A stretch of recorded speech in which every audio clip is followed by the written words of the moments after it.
Tetuka iki senajan to wis dicokot dening Drawa ki mau Pati Skepu. Najan to ora tumekaning sirna Margalayu, nanging iki Ponang Jabang Bayi iki durung bisa males.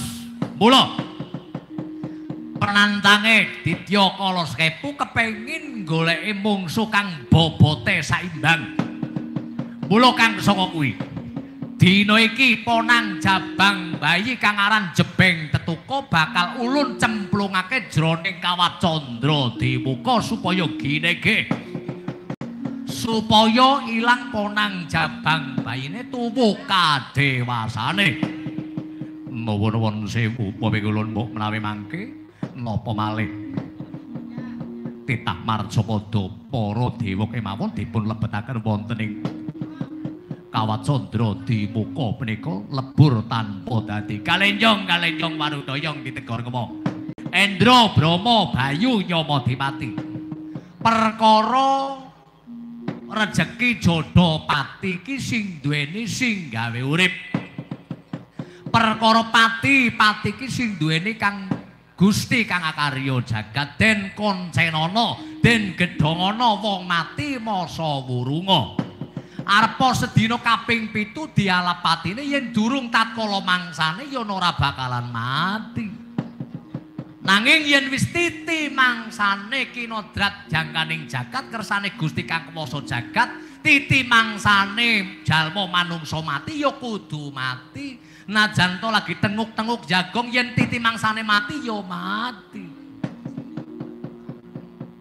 Mula menungsa ki mung saderma ngreka daya budidaya ngigo partikel pasrahkena karo sing gawe urip pasrahkena karo sing gawe jagat mboten namung ngestuaken dawuh ya mula saiki Ponang Jabang Bayi ulun bakal cemplungake jroning Kawat Candra Dimuka senjata-senjata gaman-gaman ampuh kang dumunung ana ing kayangan kita-kita kang padha duweni klumpukake cemplungake sajroning Kawat Candra Dimuka kanggo nggege iki Ponang Jabang Bayi mboten namung ngestuaken dawuh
melu nyumbang nyong lah.